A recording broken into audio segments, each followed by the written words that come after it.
She never meant to start a war with heaven. Yet from the moment Elizabeth Tudor took the throne in 1558, the Catholic world felt the earth shift beneath its feet.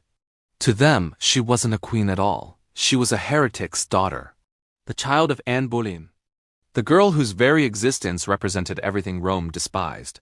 And when Elizabeth refused to return England to Catholic rule, the fury ignited instantly. Professor Carol Levin explains it with chilling clarity. Elizabeth didn't attack Catholicism. She simply refused to bow to it.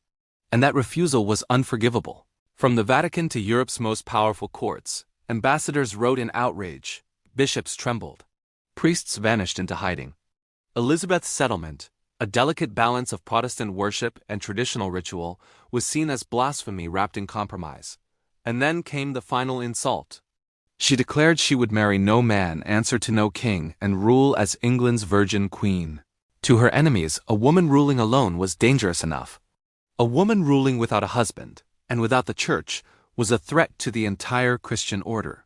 So the whispers grew, plots multiplied. And every Catholic power in Europe began to imagine England without her.